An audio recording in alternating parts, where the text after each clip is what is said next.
आइल बानी भेवे खातिरे देहिया रखली कसेवे खातिरे आइल बानी भेवे खातिरे देहिया रखली कसेवे खातिरे छोड़े पिचुकारी मोर पसीनावा निकलस ना होलिए के दिनावा अपन फुआ बोलाऊ रे भगिनावा आ धके बहरी ले आऊ रे भगिनावा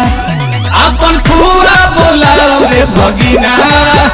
धके बहरी ले आऊ रे भगिनावा।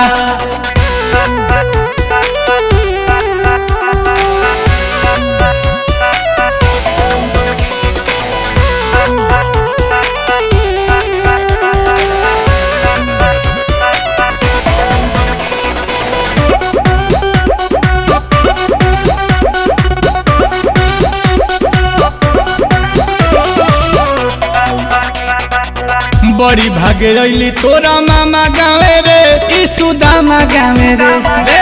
कवनु ना अंग देले रंग लावे रे खर जंग बावे रे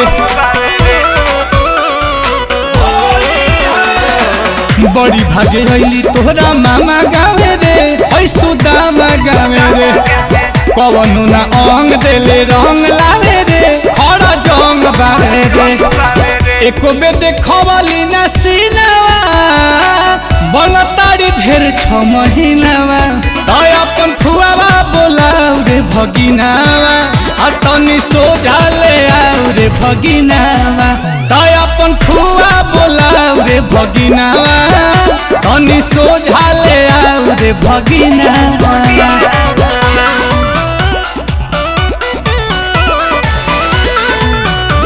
अरे तनी मम्मी पे कहल कर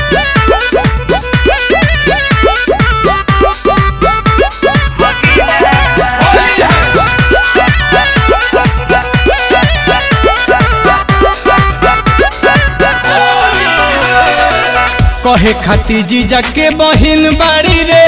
ई हसीन बाड़ी रे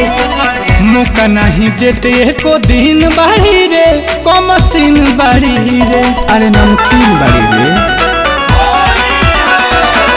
कहे खाती जीजा के बहिन बाड़ी रे ई हसीन बाड़ी रे मौका नहीं देते एको दिन बाड़ी रे कमसीन बाड़ी रे चाहता रे रंगल दूरा बीनावा आ सुनील कमल सब खीनावा तो अपन फुआ बोलाऊ रे भगिनावा तो उनकर पुआ चिखाऊ रे भगिनावा कि अपन फुआ बोलाऊ रे भगिनावा धके बहरी ले आऊ रे भगिनावा। आइल बानी भेवे खातिरे देहिया रखली कसेवे खातिरे छोड़े पिचुकारी मोर पसीनावा निकलस ना होलिए के दिनावा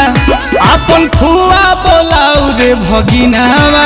आ धके बहरी ले आऊ रे भगिनावा कि अपन फुआ बोलाऊ रे भगिनावा धके बहरी ले आऊ रे भगिनावा। अरे यही की रंगवा जियान कर रही है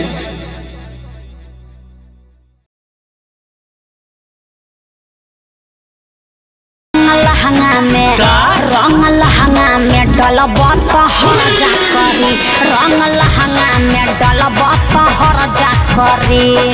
अरे होय सुनाबा तो देह में अजबे एनर्जी